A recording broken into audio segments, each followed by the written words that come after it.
모든 탄식을 그치게 하시는 하나님이라는 제목으로 하나님 말씀 전하겠습니다. 여러분, 지금 러시아와 우크라이나 간에 지금 치열한 전쟁이 우크라이나 땅에서 이루어지고 있습니다. 속속들이 올라오는 속보를 확인해 보면 이제 러시아의 군대가 이 우크라이나의 수도인 키우에 거의 당도하였고 얼마 있지 않아서 곧 함락될 것이다라는 그러한 뉴스들이 계속해서 올라오고 있습니다. 이 전쟁을 우리가 바라보면서 왜 이러한 일이 벌어지게 되었는가, 우리가 여러 가지 측면에서 함께 생각해 볼 수 있는데, 이 국내적으로 러시아 국내 안에서 이 전쟁의 원인을 우리가 조금 생각해 볼 필요가 있을 것 같아요. 이것을 우리가 이해하기 위해서는 우리가 생각해 보면 이 푸틴이라고 하는 지도자가 어떻게 장기적으로 그 큰 나라 러시아의 통치자로, 지도자로 군림하고 있는가라는 그 이유에서 그 답을 찾을 수 있습니다. 옛날 우리가 잘 알고 있는 구소련 체제는 1991년에 몰락을 하게 됩니다. 그러면서 러시아를 위시한 여러 나라들이 이제 나뉘어지게 되고, 그 가운데에 우리가 잘 알고 있는 보리스 옐친이라는 대통령을 아시죠? 이분이 이제 국민들의 지지를 받고 이제 초대 대통령으로 등극하게 되었는데, 이분이 여러분 잘 아시겠지만 러시아 국내에서는 여론이 어떤지는 잘 모르겠지만 지금도 제가 생각나는 것이, 옐친 대통령 하면 제일 먼저 떠오르는 것이 술 좋아하는 대통령이라는 거예요. 술을 그렇게 잘 드신다는 거예요. 그리고 또 정치하는 과정 가운데 좋은 개혁 조치들도 많이 이루어냈지만, 사실 그 내면을 들여다보면 이 경제적으로는 엄청난 큰 실책들을 많이 보면서 우리나라에서 겪었던 IMF와 같은 큰 경제적인 환란의 때가 이 옐친 대통령이 집권하는 때에 러시아에 있었어요. 그래서 이분이 이제 그 자리를 갖다가 계속 지키지 못하고 그때 당시 총리였던 푸틴에게 정권을 이양하고 이제 물러나게 되어집니다. 이 푸틴이라고 하는 사람이 이제 러시아의 대통령이 되고 난 뒤에 이분은 공공연하게 구소련의 영광을 다시 회복해야 한다라는 메시지를 국민들에게 계속해서 전해주었어요. 그리고 국민들은 그러한 푸틴의 이야기에 뜨거운 지지로 화답해 주었습니다. 지금 우리가 엄청난 전쟁을 겪으면서 전 세계가 지금 러시아를 비난하고 푸틴을 욕하고 있는데요. 실제로 얼마 전 전쟁을 치르고 난 뒤에 얼마 전에 러시아 국내의 여론조사를 해보니까 전쟁을 발발하고 난 뒤에 점점 더 지지율이 올라가고 있다는 거예요. 지금 71%를 넘어섰다는 그러한 뉴스를 보게 되었습니다. 그 말은 무슨 말이냐면, 지금 푸틴이 생각해왔던 그 생각들, 구소련의 세계의 절반을 제패했던, 그래서 그때 당시에 누구도 넘볼 수 없었던 그러한 구소련의 영광을 다시 회복해야 한다라는 이 메시지가 러시아 국민들에게도 먹혀들고 있고, 많은 대다수의 국민들이, 소수 전쟁을 반대하는 그러한 사람들도 있지만 70%가 넘는 많은 러시아 국민들이 자신들이 잃어버렸던 구소련의 영광을 다시 회복해 나가는 데에 동의하고 있다는 거예요. 그 방법으로서 이 우크라이나 전쟁을 바라보고 있다라고 이야기할 수 있습니다. 안타까운 것은 이 러시아가 구소련의 영광을 다시 되돌려놓을 수단이, 그렇게 마땅한 수단이 없다는 거예요. 경제력도 그렇게 강성하지 못합니다. 또 문화적인 그러한 힘도, 또 기술력도 세계를 제패할 만큼, 세계를 양분할 만한 그러한 기술력도 가지지 못했어요.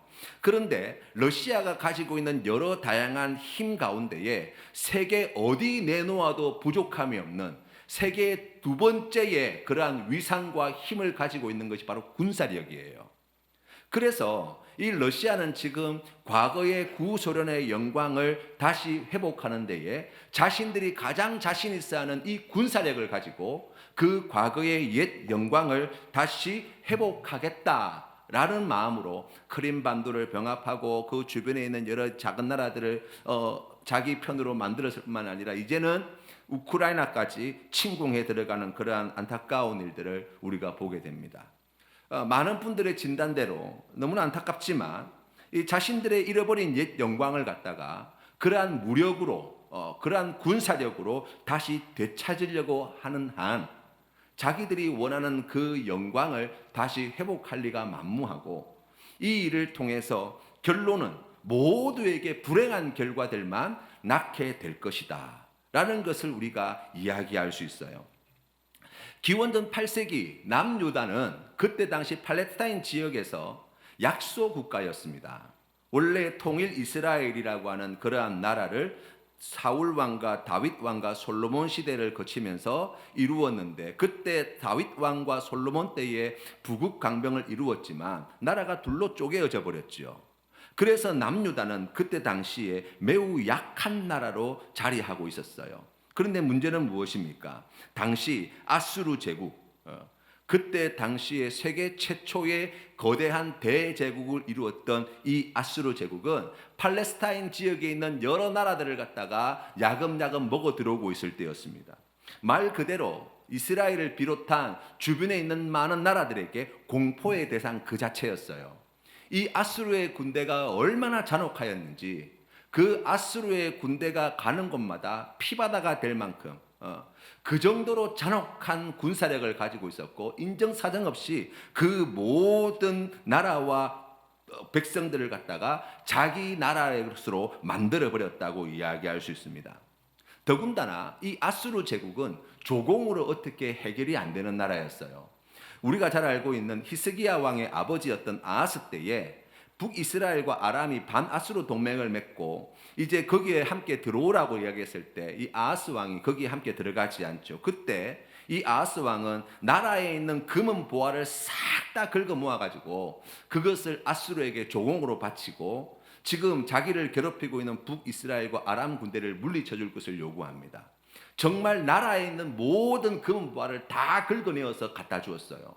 그래서 겨우 아수르의 도움을 받아서 그 위기를 넘어설 수 있었습니다. 그런데 그의 아들 히스기야 왕 때에 와서 아수르 제국의 속셈이 너무나 뻔한 거예요. 그것은 이 나라가 다른 나라로부터 조공을 받는 것으로 만족하는 나라가 아니라 그 모든 나라를 정복하고야 말겠다는 야망을 가지고 있는 나라라는 것이 너무나 분명해 보였습니다. 그래서 북이스라엘과 아람이 얼마 가지 못해서 아수르에게 정복당하였고, 그 땅에 있는 백성들이 아수르 전 지역으로 흩어졌고, 그리고 그 원래 살고 있던 이 북이스라엘 백성들과 아람이 살고 있던 그 나라에 아수르에 있던 여러 이방 민족들을 강제 이주시켜서 거기에 인종 혼합 정책을 갖다가 썼던 그러한 사실들을 누구보다도 가까이 히스기야 왕이 다 보았어요. 그러니 여러분, 아수르라고 이야기하면 히스기야 왕은 자다가도 벌떡 일어날 만큼 그에게 있어서 엄청난 공포와 두려움을 안겨다주는 존재였다고 이야기할 수 있습니다. 그때 때마침 구스와 애굽이 이 이스라엘 남유다를 찾아와서 반아수르 동맹을 맺자고 제안해 오죠. 그래서 이 히스기야 왕은 더 이상 피할 곳이 없어서 어쩔 수 없이 이 구스와 애굽의 동맹에 함께 손잡게 되어지고, 그 일로 말미암아서 압수르의 침공을 받게 되는데 거의 나라가 망하기 직전까지 갔어요. 그런데 하나님께서 전염병을 일으키시고 사네립을 그 아들의 손에 죽게 만드셔서 절체절명의 위기에서 하나님께서 남유다를 구원해 주신 사건이 성경 말씀에 기록되어 있습니다. 히스기야 왕은 북이스라엘이 아수르의 손에 어떻게 멸망해 가는가를 누구보다도 잘 보았습니다. 그 땅에서 일어난 엄청난 참상을 누구보다도 많이 들었습니다. 그 두려움과 공포의 대상이 되는 이 아수르 제국을 물리칠 수만 있다면 누구와도 손잡고 싶은 그러한 강렬한 욕구를 가지고 있을 때였어요. 그런데 성경 말씀에 보시면 그때 하나님께서는 이사야 선지자를 통해서 히스기야 왕에게 하나님의 말씀을 전해줍니다. 우리가 잘 알고 있는 내 연한이 다 찼다는 거예요. 하나님께서 그 생명을 거두실 때가 왔으니 이제 네가 하고 있는 그 모든 일들을 마무리 지어라 라는 말씀을 듣게 되었어요. 히스기야 왕은 하나님 앞에 나와가지고 엎드려 하나님께 자신의 생명을 연장해 줄 것을 간구합니다. 하나님께서 그 기도를 들으시고 15년의 생명을 더 연장시켜 주셨어요. 그때 마침 지금 하나님께 응답을 받아서 죽을 뻔하였던 히스기야가 그 질병으로부터 고침받고 날 그때쯤 때마침 바벨론 나라의 왕이 이 히스기야 왕이 병들었다는 이야기를 듣고 사신을 보내온 거예요. 히스기야 왕이 이 바벨론 왕의 사신을 보고 얼마나 기뻐했는지 몰라요. 성경 말씀에 열왕기하 20장 말씀에 보시면 그때 장면을 설명해 놓고 있는데요. 이 히스기야 왕이 바벨론에서 온 사신을 얼마나 기뻐하였는지 그 사신을 친히 데리고 다니면서 나라에 있는 모든 보물 창고와 모든 무기고와 모든 창고들을 다 열어서 그 안에 뭐가 들어있는지 다 보여주었다는 거예요. 왜 그랬을까 생각해 보면 지금 점점 더 옥죄어 오는 이 아수르의 위협 아래에서 자신들의 안전과 생명을 보장해 줄 수 있는, 지켜줄 수 있는 동맹이 될 만한 강성한 나라, 이 바벨론이 자기에게 관심을 가지고 사신을 보내온 거잖아요. 그래서 이 바벨론 사신들에게 우리가 당신과 그 정도 나라가 되어집니다 라는 것을 아마 보여주고 싶지 않았을까 생각해 봅니다. 히스기야 왕은 성경 말씀에 나와 있는 그 내용을 우리가 쭉 살펴보면 히스기야 왕은 그 모든 것들을 다 보여주고 난 뒤에 하나님께로부터 심한 책망의 말씀을 받습니다. 그런데 거기에 개의치 않아요. 이후의 역사를 살펴보면 히스기야 왕의 재위 기간은 기원전 686년까지였어요. 그런데 역사의 기록을 살펴보면 아수르 제국은 히스기야 왕이 죽고 난 뒤에 남유다 백성들이 그토록 바라던 대로 바벨론에 의해서 기원전 612년에 아수르 제국이 멸망하게 되어집니다. 그리고 바벨론 대제국이 세워지게 되었어요. 어떤 의미에서 보면 남유다가 그토록 바라던 이 히스기야 왕에게 엄청난 공포와 두려움을 안겨주었던 아수르 제국이 마침내 바벨론에 의해서 망하게 되었다라는 것이 기쁜 소식인 것 같은데, 참으로 역사의 아이러니가 남유다를 멸망시킨 나라는 아수르나 애굽이나 다른 주변에 있는 나라가 아니라 그토록 소망을 가지고 희망을 가지고 의지하려고 하였던 그 바벨론의 손에 남유다가 멸망하게 되어지는 거예요. 이사야 선지자는 남유다가 북이스라엘과 아람과 아수르에 의해 위협당하고 있을 때 하나님으로부터 오늘 이 말씀을 받았습니다. 하나님이 혼란스러운 격동기 가운데 있던 이스라엘 백성들과 왕들에게 주신 말씀의 핵심은 무엇입니까? 우리가 이사야서 말씀을 통해서 계속해서 보게 되어지는 내용이 무엇입니까? 아수르가 강성하여서 거기에 두려워하고 공포에 쩔어 있는 이스라엘 백성들에게 두려워하지 마라. 이 아수르도 곧 망하게 될 것이다. 바벨론에 대하여도 하나님께서 말씀하시는 바가 무엇입니까? 이 바벨론도 반드시 멸망하게 될 것이다 라는 거예요.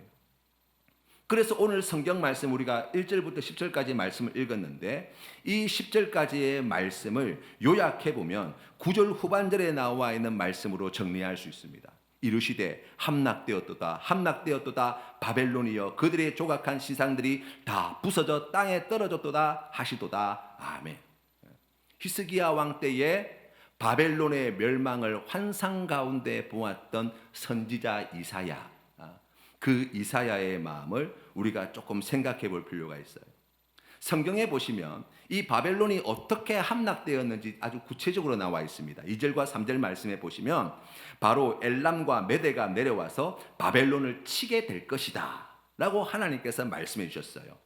이 엘람과 메대는 지금의 이란 북부 지역에 있는 고대 왕국들인데 이 사람들은 원래 바벨론과 친하기도 하고 또 바벨론과 다투기도 하였던 나라인데 시간이 지나고 난 뒤에 페르시아 제국에 함께 흡수되어져 버립니다.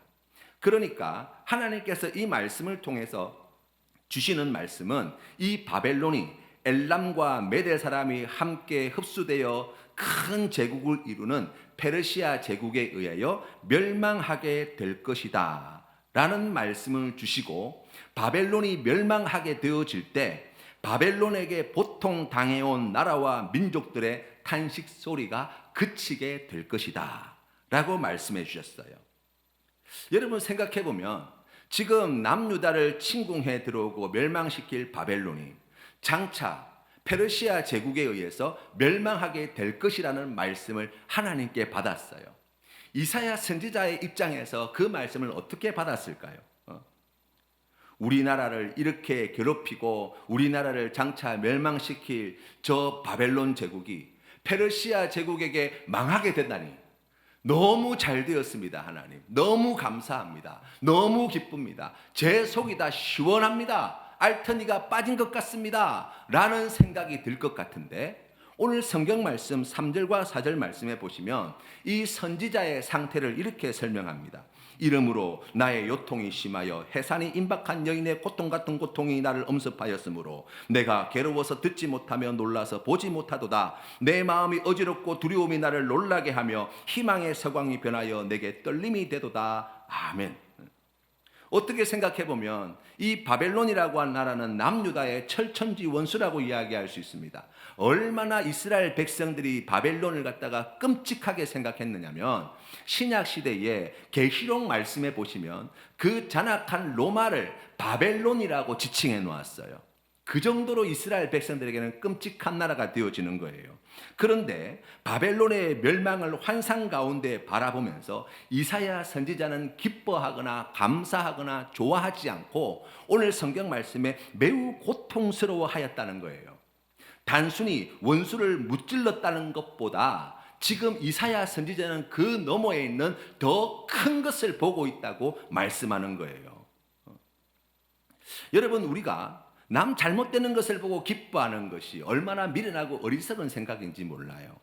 그것이 설령 철천지 원수라도 말입니다. 우리 하나님께서 결코 기뻐하지 않는 일이에요.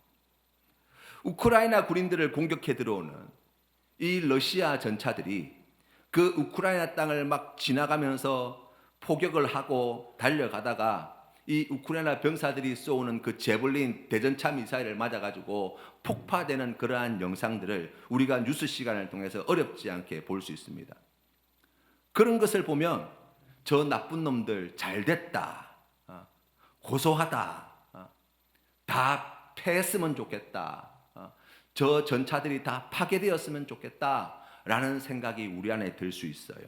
그런데 여러분, 우리가 조금 더 그 사정 안에 깊숙이 들어가 보면 본인의 의사와 상관없이 전쟁터에 끌려와서 자기의 부대장, 전차장이 앞으로 이동하라는 명령에 따라서 전차를 조종하다가 무시무시한 미사일을 맞고 그 쇳덩어리 안에서 엄청난 충격파와 열기로 온몸의 장기가 다 터져 죽어나가는 현장을 보고 있는 거예요. 그러한 잔혹한 살육의 현장을 보면서 박수치고 기뻐하며 좋아한다는 것. 여러분, 이것이 얼마나 끔찍한 비극의 모습인지 몰라요. 서로가 서로를 죽이지 않으면 내가 살 수 없다는 두려움과 절박함과 공포 속에서 지금도 수많은 군인들이 죽어가고 있습니다. 무고한 시민들이 어디서 날아오는지도 모르는 쏟아지는 폭탄 세례 속에서 희생되어져 가고 있습니다. 그것을 마치 한일전 축구 경기 보듯이 우리가 보고 있다면 우리 안에도 우리가 그토록 욕하는 푸틴 안에 들어있는 괴물과 똑같은 괴물이 들어있다는 것을 스스로 인정하는 것밖에 되지 않는 거예요. 예수님께서는 우리에게 이렇게 말씀해 주십니다. 너희가 비판하는 그 비판으로 너희가 비판을 받을 것이요 너희가 헤아리는 그 헤아림으로 너희가 헤아림을 받을 것이니라. 만약 우리가 자신에게 100데나리온 빚진 자가 자기에게 당연히 빚을 갚아야 하고 만약 갚지 못한다면 당연히 감옥에 들어가 콩밥을 먹는 것이 정의로운 일이라고 한다면 똑같이 하나님께 우리가 진 빚도 다 갚을 때까지 우리가 감옥에 들어가 콩밥을 먹는 것이 맞다고 말씀하시는 거예요. 수많은 나라와 민족들을 공포와 두려움 속에 멸망시킨 아수르를 바벨론 제국이 멸망시킨 것이 정당하다면 다른 사람에게 고통과 아픔을 안겨다 주는 우리 또한 멸망받는 것이 옳다고 말씀하시는 거예요. 바벨론이 수많은 나라와 민족들을 정복하여서 그들의 피눈물을 흘리게 한 죄로 페르시아 제국에 의해 망하게 된 것이 기쁘고 좋은 일이라면 다른 사람의 마음에 상처를 주고 다른 사람 눈에 피눈물을 흘리게 한 우리 또한 그렇게 망하게 되는 것이 기쁘고 즐거운 일이 되어야 한다고 말씀하시는 거예요. 지금 이사야 선지자는 환상 가운데에 바벨론이 망하는 광경을 목도하였습니다. 제일 먼저 그의 마음에 찾아온 것은 희망의 서광이 밝아오는 것을 느꼈어요. 우리나라를 이렇게 멸망시킬 이 바벨론 제국을 하나님께서 이렇게 멸망시켜 주시겠구나, 심판해 주시겠구나라는 마음에 그 마음에 새로운 희망이 솟아올랐습니다. 그러나 시간이 잠깐 지나고 난 뒤에 곧 이내 그의 마음 가운데 두렵고 떨리며 머리가 어지럽다고 고백한 이유, 하나님께서 이 큰 나라 바벨론 제국을 그의 죄로 말미암아 이처럼 심판하신다면 그 하나님의 진노하심과 심판의 잣대 앞에 이 남유다도 나아가 이 민족도 나아가 나 자신 또한 하나님의 진노와 심판을 면할 길이 없겠구나 라는 것을 깨달아 알게 된 것이죠. 하나님은 바벨론의 멸망을 통해 바벨론으로 인해 피눈물을 흘리며 탄식하는 자들의 탄식을 그치게 하셨다 말씀하십니다. 조금 더 확대해서 바라본다면 하나님은 아수르가 바벨론에 망하게 되었을 때에 아수르에 의해 피눈물을 흘린 자들의 탄식을 그치게 하셨고, 또 페르시아 제국이 멸망할 때에 페르시아 제국으로 인하여 피눈물을 흘리고 탄식하는 자들의 탄식을 그치게 하셨습니다. 그러나 성경 말씀을 통해서 하나님께서 우리에게 진심으로 말씀해 주시고자 하시는 것이 무엇입니까? 바벨론에게 이와 같은 고통을 당했습니다. 아수르에게 이와 같은 고통을 당했습니다. 하나님 저것들 다 망하게 해주십시오. 그래서 망한다고 하여서 우리의 눈물과 탄식이 그쳐지는 것이 아니라고 말씀하시는 거예요. 그것으로 해결될 수 없다고 말씀하시는 것입니다.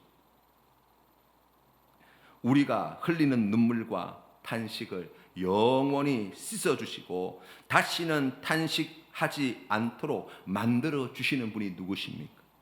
오직 하나님 한 분밖에 없다는 거예요.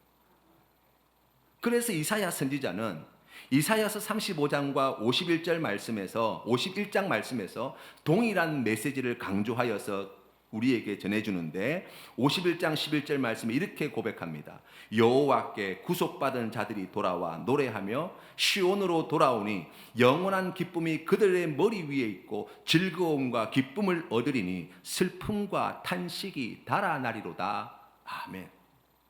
우리의 슬픔을 닦아주시고 우리의 탄식을 멈추게 해주시는 분은 우리가 싫어하고 우리가 두려워하고 우리가 끔찍스럽게 생각하는 저 무리들이 망하는 것에 있는 것이 아니라 바로 하나님 안에서 우리가 그 귀한 은혜와 복을 받아 누리게 되어진다 라고 말씀하시는 거예요. 이어서 이사야 선지자는 우리가 너무나 사랑하는 이사야서 53장 말씀을 통하여서 하나님께서 우리의 눈물과 탄식을 멈추도록 하기 위해서 행하신 놀라운 일들을 우리에게 전해줍니다. 3절 말씀에 그는 멸시를 받아 사람들에게 버림을 받았으며 강고를 많이 겪었으며 질고를 아는 자라 마치 사람들이 그에게 얼굴을 가리는 것 같이 멸시를 당하였고 우리도 그를 귀히 여기지 아니하였도다. 그는 실로 우리의 질고를 지고 우리의 슬픔을 당하였거늘 우리는 생각하기를 그는 징벌을 받아 하나님께 맞으며 고난을 당한다 하였노라. 그가 찔림은 우리의 허물 때문이요 그가 상함은 우리의 죄악 때문이라. 그가 징계를 받음으로 우리는 평화를 누리고 그가 채찍에 맞음으로 우리는 나음을 받았도다. 아멘. 예수 그리스도께서 우리를 대신하여 멸시받고 조롱당하고 버림받고 강고를 겪고 우리의 질고와 허물과 죄악을 지시고 십자가에 달려 죽으심으로 말미암아 하나님께서는 우리에게 나음의 은혜를, 평화를, 자유와 생명과 영원한 구원의 복을 허락해 주셨다라고 말씀해 주시는 것입니다. 그래서 여러분, 성경 말씀 요한계시록 21장 제일 마지막 장에 이르러서 하나님께서는 우리에게 동일한 메시지를 전해줍니다. 내가 들으니 보좌에서 큰 음성이 나서 이르되 보라 하나님의 장막이 사람들과 함께 있음에 하나님이 그들과 함께 계시리니 그들은 하나님의 백성이 되고 하나님은 친히 그들과 함께 계셔서 모든 눈물을 그 눈에서 닦아주시니 다시는 사망이 없고 애통하는 것이나 곡하는 것이나 아픈 것이 다시 있지 아니하리니 처음 것들이 다 지나갔음이러라. 우리를 괴롭히고 우리를 피눈물 흘리게 만들고 우리를 가슴 아프게 우리의 입술에서 탄식을 뱉어내게 만들었던 아수르 제국도 지나가고 바벨론 제국도 지나가고 헬라 제국도 지나가고 로마 제국도 지나가는 거예요. 우리의 탄식을 멈추고 우리의 눈물을 닦아주시고 우리에게 영원한 평안과 기쁨과 행복과 구원과 생명을 주실 수 있는 분은 오직 하나님 한 분밖에 없음을 믿으시는 우리 성도님 되시기를 바랍니다. 이와 같은 두렵고 떨리는 마음으로 서 있는 이사야 선지자에게 오늘 하나님께서는 말씀하십니다. 6절 말씀에 주께서 내게 이르시되 가서 파수꾼을 세우고 그가 보는 것을 보고하게 하되. 이게 무슨 말씀이냐면 바벨론 제국의 마지막 때를 상정하여서 이 말씀을 보아야 하는데 바벨론 제국이 망할 때에 하나님께서는 이사야 선지자에게 바벨론을 위하여 파수꾼을 세우고 페르시아 제국의 군대가 바벨론을 치러 들어올 때 그것을 먼저 보고 망할 바벨론에게 지금 페르시아 제국의 군대가 침공에 들어온다는 소식을 전하라고 가르쳐 주시는 거예요. 자기의 나라와 민족과 자기가 섬기고 있는 하나님의 성전을 완전히 파괴시킨 이 끔찍한 바벨론을 위해서 파수대 위에 올라서라고 말씀하고 계신 것입니다. 파수꾼은 어떠한 자입니까? 늘 깨어 있어야 하는 자예요. 파수꾼은 자기 자리를 지키고 있어야 합니다. 파수꾼은 멀리 바라볼 수 있어야 합니다. 파수꾼은 크게 외쳐야 합니다. 때문에 파수꾼에게 있어서 철저한 순종이 반드시 필요하고 그 순종하는 것이 곧 파수꾼으로서의 사명을 잘 감당하는 성공의 길이라고 이야기할 수 있습니다. 이것이 우리를 탄식하게 만든 자를 위해서 우리가 해야 할 일이라고 말씀하시는 거예요. 우리가 깨어 있지 못하면, 우리가 자리를 지키고 있지 못하면, 우리가 멀리 내다보지 못하면, 우리가 크게 외치지 못하면 하나님의 놀라운 이 귀한 뜻을 이 땅 가운데 이룰 수 없다 말씀하시는 것입니다. 로마서 8장 19절 말씀에 피조물이 고대하는 바는 하나님의 아들들이 나타나는 것이니 피조물이 허무한 데 굴복하는 것은 자기 뜻이 아니요 오직 굴복하게 하시는 이로 말미암음이라. 그 바라는 것은 피조물도 썩어짐의 종노릇한 데서 해방되어 하나님의 자녀들의 영광의 자유에 이르는 것이니라. 피조물이 다 이제까지 함께 탄식하며 함께 고통을 겪고 있는 것을 우리가 아느니라. 아멘. 하나님은 우리가 입술에서 모든 탄식을 그치게 하시는 하나님이 되십니다.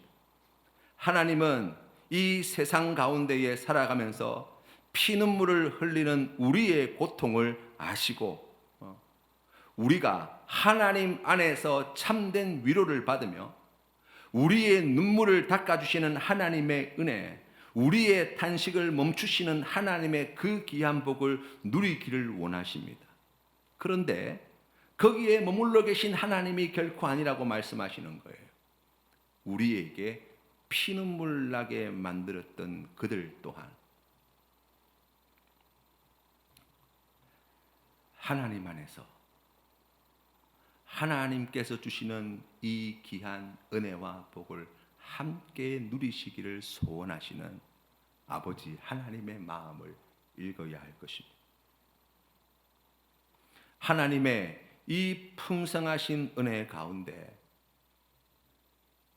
우크라이나 군인과 러시아 군인이, 우크라이나 백성과 러시아 백성이, 남한 백성과 북한 백성이 나에게 피눈물을 흘리게 한 자와 그로 말미암아 피눈물 흘리는 내가, 하나님께서 우리의 모든 탄식을 멈추어 주시고 우리의 눈물을 닦아 주시고 우리에게 주시는 그 풍성하신 자유와 평안과 기쁨과 행복과 영생의 복을 아버지 하나님의 품 안에서 함께 누리기를 소원하며 오늘 우리에게 맡겨주신 귀한 사명, 피눈물을 흘리게 만든 자를 위하여, 탄식하게 만든 자를 위하여 파수대 위에 올라서라 말씀하시는 이 뜻에 순종함으로 나아가시는 우리 모든 성도님들 되시기를 바랍니다. 우리의 모든 탄식을 멈추게 하실 분이 하나님 한 분밖에 없습니다. 이 귀한 믿음의 고백으로 이 큰 어려움과 시련과 위기를 극복해내시는 우리 모든 성도님들 다 되시기를 주님의 이름으로 축원합니다.